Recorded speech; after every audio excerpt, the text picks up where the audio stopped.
Hey, what's going on everyone? Welcome back to another episode of Star Wars Coffee, where in today's episode, we're going to be taking a look at Rosario Dawson's upcoming appearance or appearances in upcoming Star Wars Disney Plus shows.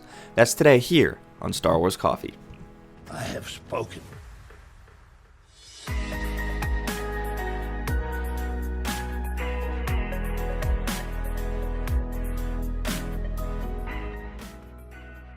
Hello there to all of the returning subscribers, but if you're new to the channel and you're just finding Star Wars Coffee for the first time, be sure to always hit that like button, hit that subscribe button, and turn on that notification bell.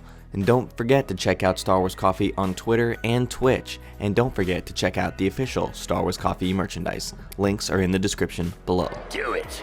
And now let's go to a galaxy far, far away. This is the way.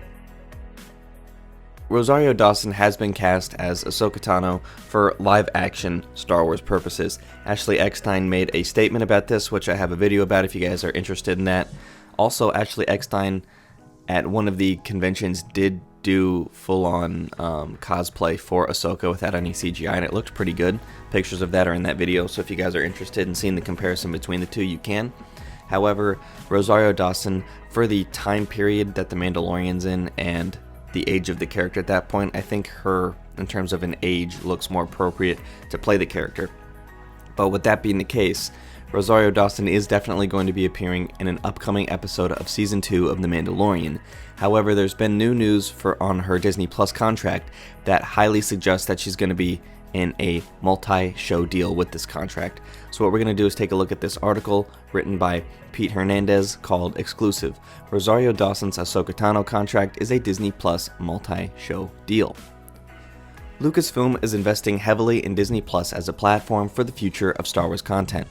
Following the launch of the studio's first live-action series, The Mandalorian, it was released that showrunner Jon Favreau that its second season was set to release fall 2020, with Disney head Bob Iger later announcing October 2020 as its premiere month. And for those of you worried about the everything happening in the world at the moment affecting its release date of Season 2, don't worry about that.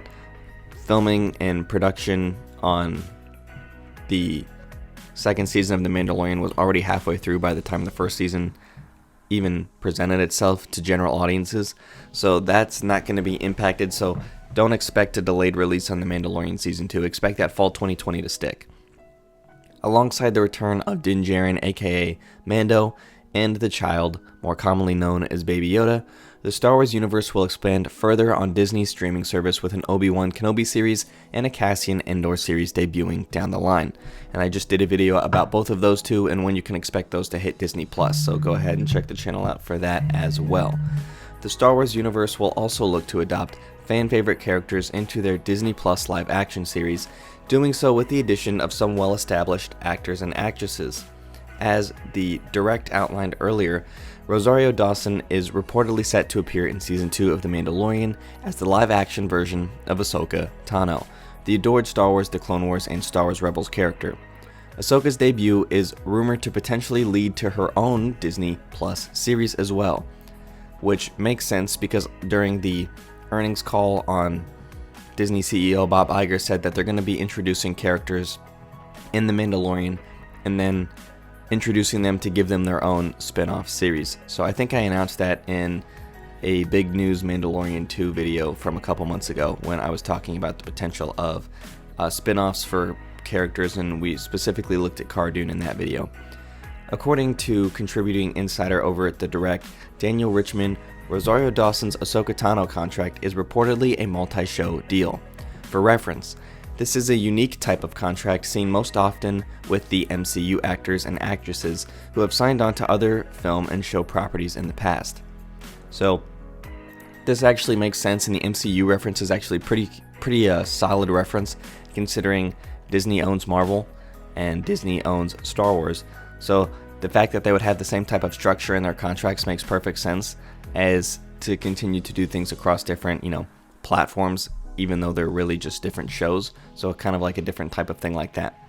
So, however, this is not a confirmation that Rosario Dawson's Ahsoka Tano will indeed appear in other Disney Plus shows, rather that Lucasfilm is potentially interested in having her character make future appearances in other shows, thus including that clause in the contract. So if Rosario Dawson's Ahsoka Tano does end up appearing in not only The Mandalorian and her rumored solo series, but other Disney Plus shows, it would speak to the investment Lucasfilm is making in both their live action series and in the character of Ahsoka as well. And so I want to point out here that the direct here is not saying that there's no Ahsoka single show and that her appearance in The Mandalorian is nil. Both of those things they claim are happening. It's just that she also has the potential to appear in other Disney Plus Star Wars shows as well. So we know that she could easily be in the Cassian Andor show because it's about the rebellion. Guess who's there?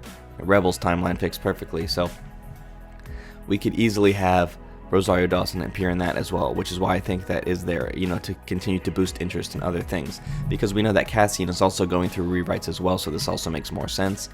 And if Rosario Dawson's Ahsoka Tano doesn't end up appearing in The Mandalorian, it could be that she's going to be in Cassian, and I highly doubt Kenobi though. But reference is the Marvel Cinematic Universe, the MCU, strategically places characters across multiple films to introduce them, where there's a supporting role or just a cameo at some point. But the end goal is to create that connected universe, and Disney is really trying to do this now that they have own all the properties in Star Wars and can, have the sequel trilogy, and now they have the Clone Wars, and, they've done all of these other things.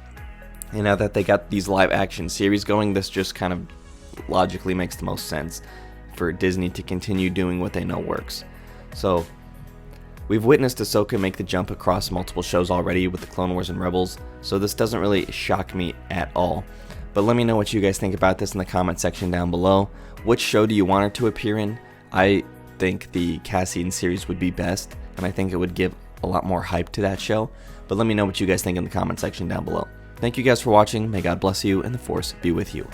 If you enjoyed this episode, and frankly, even if you didn't, don't forget to subscribe. Do it. And if you want to help spread the word, please give this video a thumbs up and tell your friends to subscribe. Please check out the official Star Wars Coffee merchandise, and don't forget to check out all of the content playlists on this channel, including The Rise of Skywalker, The Mandalorian, and much more.